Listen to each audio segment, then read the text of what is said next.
So I want to spend a little time talking about ways to keep live bait in a kayak. Now again, I keep talking about the size of the Flip 12, the Yeti Flip 12, and the reason that I do is because it still allows me room to put a couple of different options for my bait tanks. And I have 3 different options to keep live bait, and I want to walk through the pros and cons of each one. So option 1 is the Flowin troll. Everybody knows about the Flowin troll. It's very simple, very basic, and the best part about this is the cost. You can get these for, they range in price, but they're under 20 bucks. Some of them are under 10 bucks. And you can put your live bait in here. And again, for a kayak,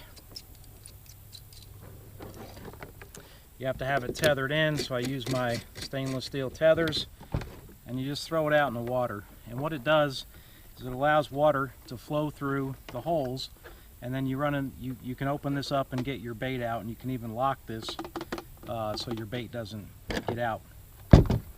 Now, the advantage to this is, again, the price. I think that's the main advantage.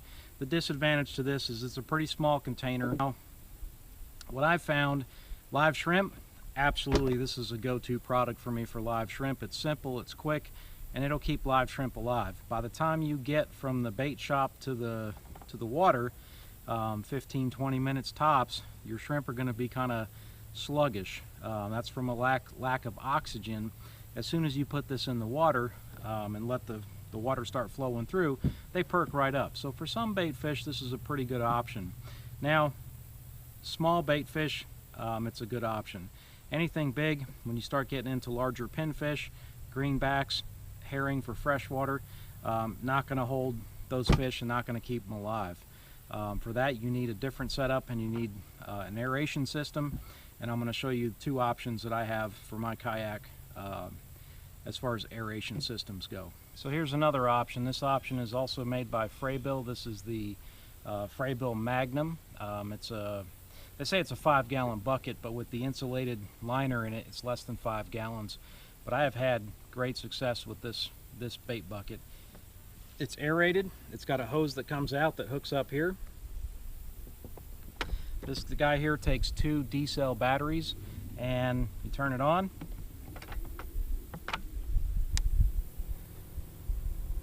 I don't know if you can hear that. It's very low, very quiet. Although I have to tell you that I find that it gets annoying after a while, but it does keep the bait fish alive. So this gives you a couple more options. It's got a way to access the fish without taking the lid off with this little flap here.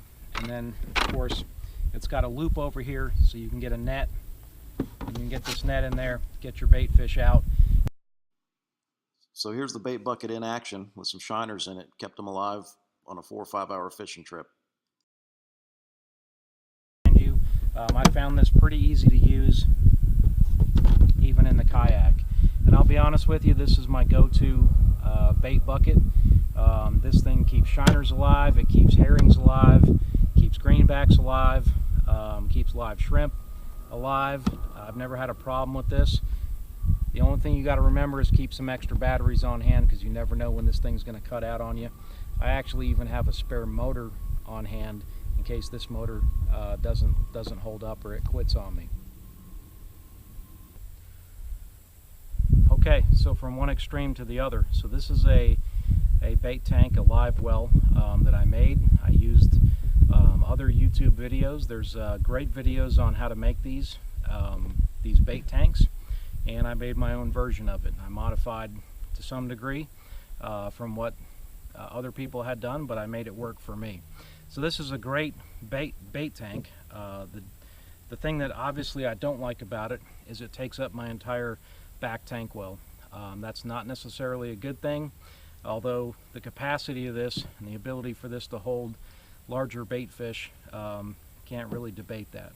So I'm going to walk you through this bait tank and show you some of the frustrations just in building one. And I'm going to tell you that the cost of this thing, for me, the aerated bait bucket by Frabill for 50 bucks is a steal compared to this thing, because I have a lot more money tied up in this, and I use it a lot less because it's so bulky. So it's not as functional as I wanted it to be, but it does do well with larger bait fish. You can use it as dry storage. You can even keep your catch in it. It's big enough to keep, you know, Spanish mackerel, redfish of a certain size. It's a Vittles vault, and you can get them at PetSmart, but I would recommend getting them at Amazon. About half the price. So at PetSmart I found these to be about 50 bucks, and on Amazon it was $26, $27.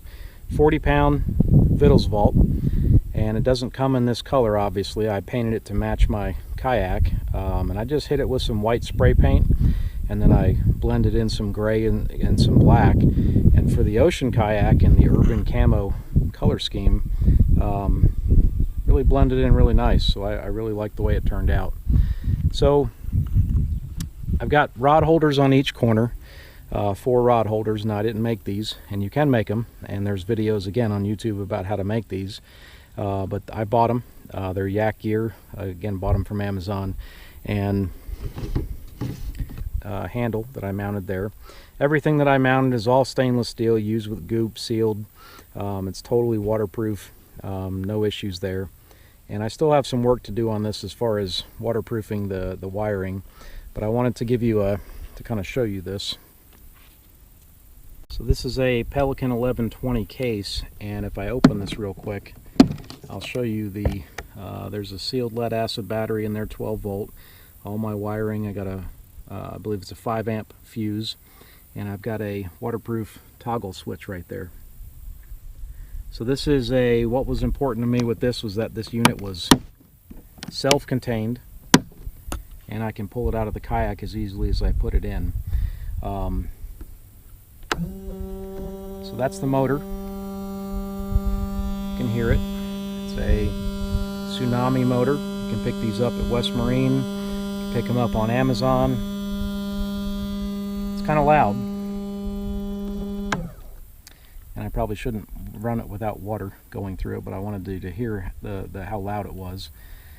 And then I have the wiring coming out here and goes up. I've got some conduit there up to the motor. But what I really wanted to spend some time walking through was this plumbing, because this was quite a challenge. Very hard to find parts for this stuff.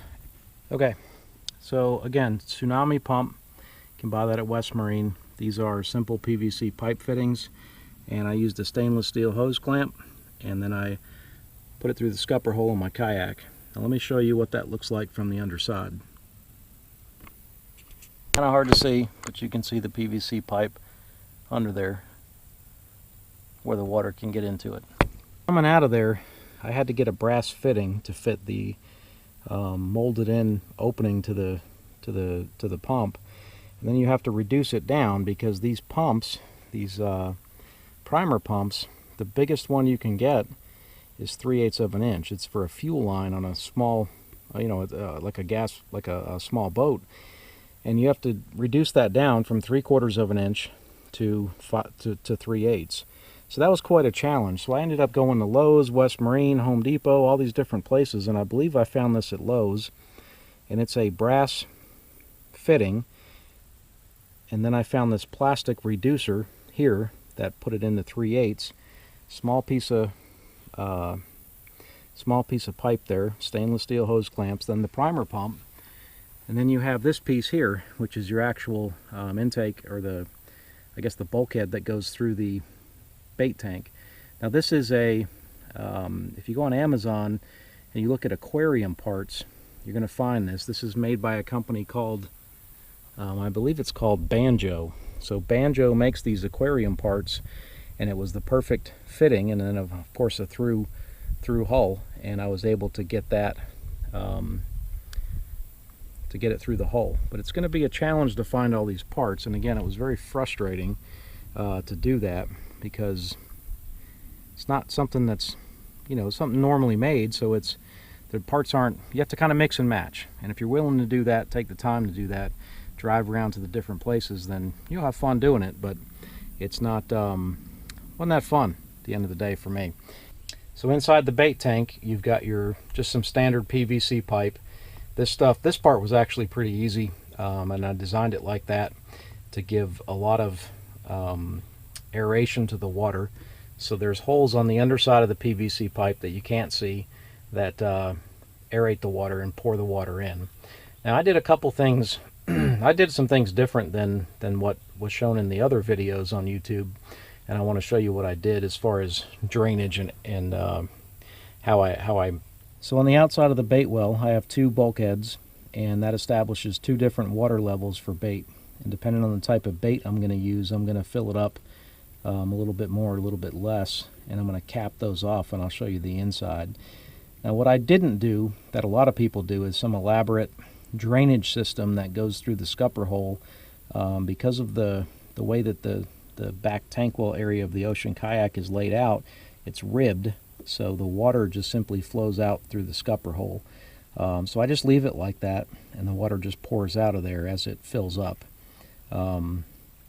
Not ideal for probably some people, but it works for me, and it doesn't bother me that it just drains out, and there's always a little bit of water in my back tank well area.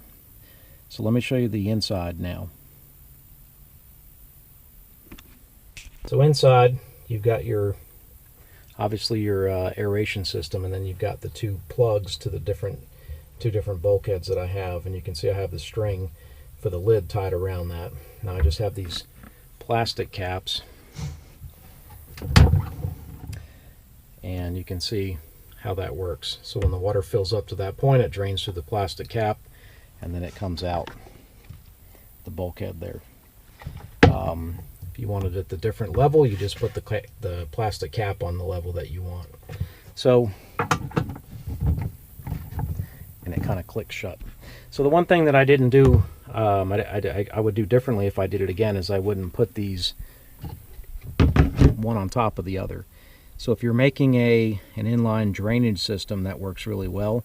Not a huge inconvenience, but I would just separate them and I would stagger them. So I'd probably put one over here in this area, and then one over here, maybe the lower one and the top one, so they're not lined up with each other, because it makes it a little bit difficult, and again, a minor inconvenience, but a little bit difficult to get to them.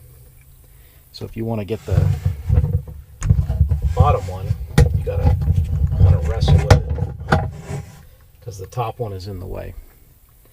And then I don't have those totally secured yet, but you can kind of see what I'm talking about. So if you build one of these, stagger your drainage, unless you're going to do some kind of fancy pipe on the outside that allows it to drain directly into a scupper hole. Reviewing all three bait buckets. Obviously I'm going to keep my Flowin troll handy, but this Frabill Magnum with the D-celled 2D battery powered aerator, and the bait net there, the easy access to the top. This is going to be my go-to bait tank for sure. No question about it. It is definitely the one that I use more often than not, and it doesn't take up my entire back tank well area, so I can still put my cooler back there or whatever I need to put back there.